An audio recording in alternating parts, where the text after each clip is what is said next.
John. Welcome back to the IT Uni Guru. We are here to extend our concepts of time management, and we've previously looked at there being 24 hours in one day and how much life consumes of those 24 hours before we attend class and what's left over for study time. We're now going to apply those rules and schedule the day or the week around life and campus. So you'll be able to download this template from the site. I certainly wouldn't go to the trouble of making it up again, but let's have a look at the template. We have Monday through Sunday. The Western weekend has been outlined in green here for Saturday and Sunday. If you're in the Middle East, you'd obviously do that for Friday and Saturday, Sunday being the starting of the working week. We've got weekly priorities, so the must-dos. Down here we have roles or subjects or functions, or what you actually separate your life out into, and goals for each of those functions during the week, and priorities for the day. Okay, so you've got an opportunity to have a brought forward system. We'll talk about that later. We've allowed for 24 hours so we can schedule everything. And we've got down here a little section called sharpening the saw. Now, before I go further, all of this is the work of Stephen Covey, so I have to acknowledge him for his genius, and I've thrown in some other stuff that I've picked up along the way. But in sharpening the saw, we've separated life into physical, mental, spiritual, and social and emotional. And to quote Stephen Covey in explaining what this is about, is that you're going for a walk in the forest and you stumble across this chap who's trying to cut down a tree. He's part of a logging team, and he's got a saw about a third of the way into his huge tree, and he's pushing his saw back and forth like a lunatic, and absolutely nothing is happening. And it's obvious to everyone except him that the saw is very blunt. So you tap him on the shoulder and say, "Hey mate, why don't you stop for 20 minutes and put an edge on that blade?" And he says, no, I haven't got time to stop. I'm too busy. I'll never get it all done if I stop. And away he goes and sweats himself into the ground without raising any more sawdust. Had he stopped for 20 minutes to have a cup of tea and put an edge on that blade, he would have cut the saw down in another 2 minutes. But instead he spent the rest of the day not stopping and wearing himself to the bone for no effect. So we need to rejuvenate on a semi-regular basis. And the harder we work, the more important that is. So there's your template. Let's look at what we do. Now, the very first thing I would be doing in allocating my time, because this is just logging how we spend our time, is I would start with the recreation side of it, because if you don't, you'll never fill it in. So, first things I do is I fill in the social. And if you can see here, I've put down 3 hours on Friday night for my friends and 3 hours on Sunday night for my family, and then I've logged that here as 6 hours for family and friends. Then the next thing I've done is I've accounted for my 8 hours sleep a day. Now, if you've got a job to get to, 6 o'clock start is fairly normal if there's any sort of transport involved. If you're an early morning person, that might start a little bit earlier, right? And this is all about when you study. You should study when you're at your best. If you're a nighttime person, you might sleep in till 8 or 9 and then work through until midnight. But as long as you're getting your 6 to 7 hours, that should be fairly good. So friends and family first, well, social and emotional, socializing first, then your sleep. And I've only color-coded this to make it easy for you to see during this lesson. I wouldn't necessarily do that in my diary myself or on my schedule. Okay, next thing is I've put in my compulsory classes, and this enrollment is typical for an IT student. If you've got a different enrollment, obviously you'd adjust it accordingly.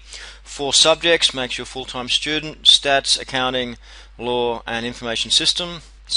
Now, I've started by traveling at 7 o'clock to uni every day, because I've got an 8 o'clock Monday lecture, and then on Monday I've got a 10 o'clock stats lecture, accounting at 8, stats at 10, information systems or IT at 10, stats at 12, law starting at 3 o'clock, 1500 going through to 16:30, an hour and a half, then a half hour off, and another hour and a half in a tutorial, and it takes me through to 6:30. A pretty full day on Monday. And then on a Tuesday I've start at 10, but again I'm on campus by 8, and then I've got an hour off, and I've got 3 hours of accounting. So accounting is wrapped up by Tuesday night, Tuesday afternoon. I've only got an hour on Wednesday, and that doesn't start till 2 o'clock. I've got 2 hours of IT stuff on Thursday, and a horrible time, but a 2-hour stats lab on Friday evening, Friday afternoon. Okay, and I've only allocated the morning travel because I'm not sure what the rest of it's going to do. But let's see what happens next.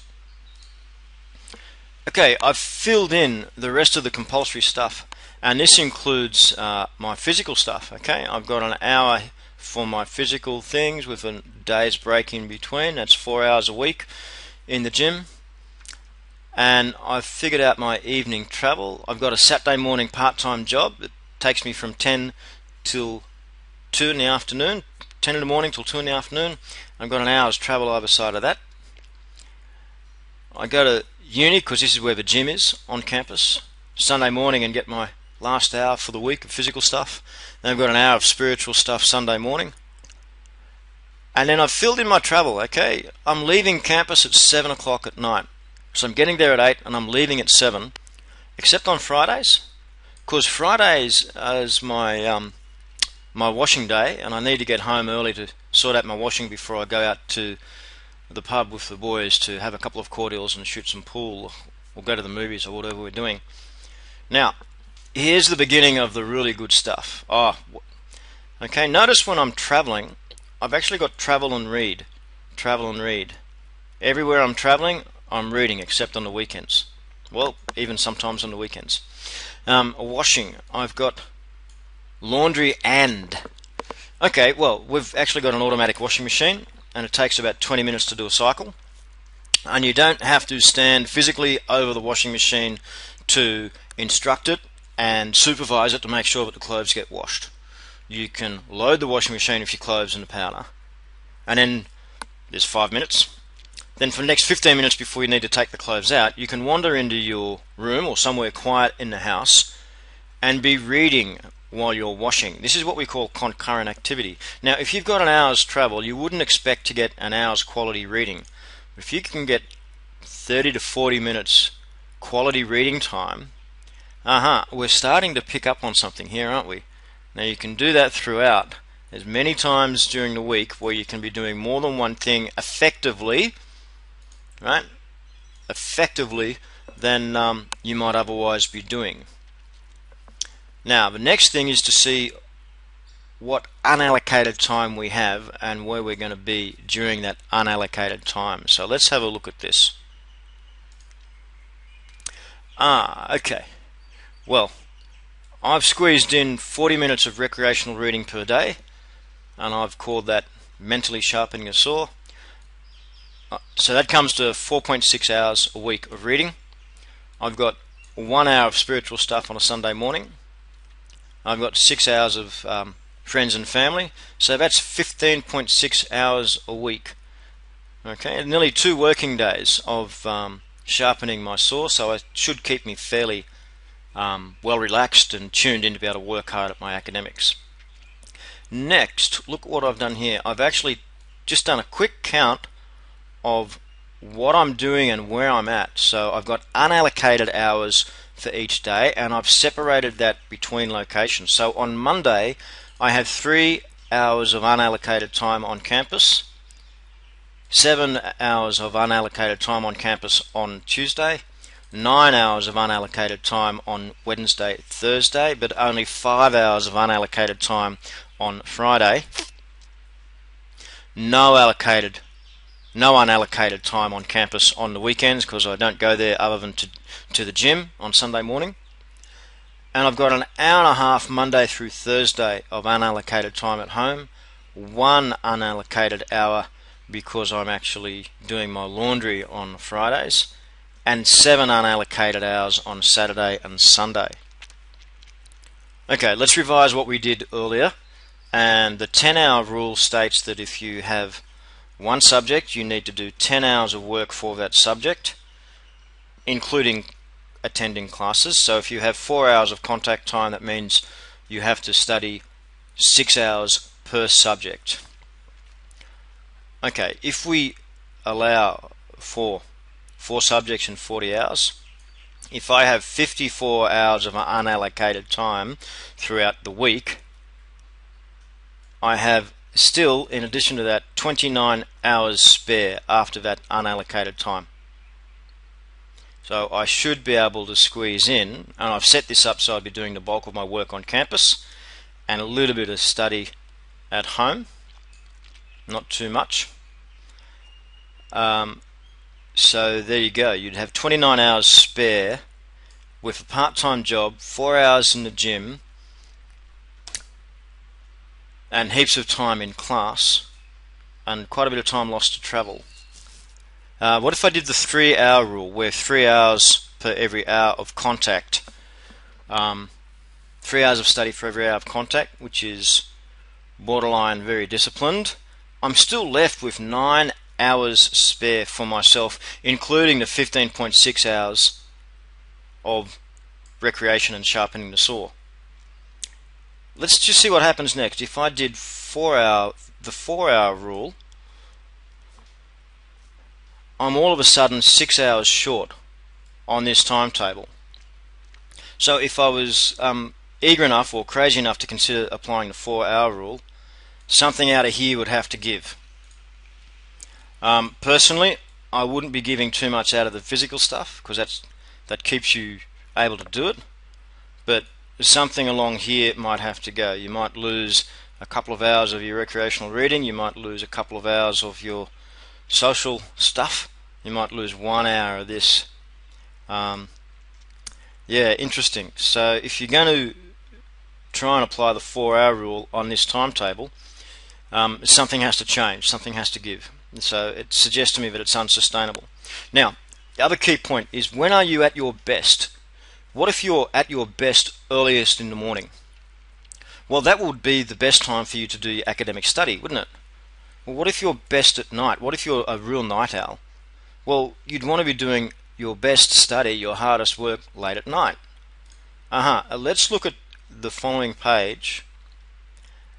Before we go, I have actually allocated the most important things here. I've identified during the week as my tutorials for all subjects as being the must-dos and the critical stuff, and I've included absolutely everything to do with statistics. Anytime there's a statistical lecture or class during the week, I've made it a priority. 2 reasons why. One, I'm actually, contrary to this discussion, I'm actually amathematical a little bit. I don't really, I have to work hard to make the numbers work for me. But the other thing is, I find statistics, and I might be alone in the world with this, particularly boring, and therefore I would never want to have to do it more than once.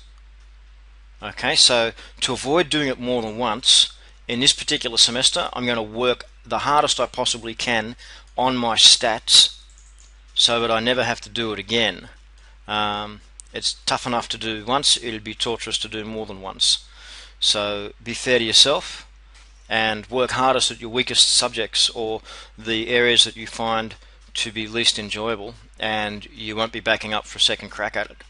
We were looking at when do you work your best? Are you a morning person? And I've just adjusted this ever so slightly to look at someone who is an early morning person, and what I'm going to do with them is I'm going to study at home in the morning rather than on campus. And this is what it looks like. So I've shifted my travel out to be on campus just in time for my first class of the day, and I've given myself an extra hour in the morning. So if you're organized, from the time you open your eyes to being at the desk to study, it should be a 15-minute drill. Okay, quick wash of face, do what you need to do in the morning, and be at your desk within 15 minutes from opening up your eyes, and that might include a cup of coffee on the desk while you're reading or you're working.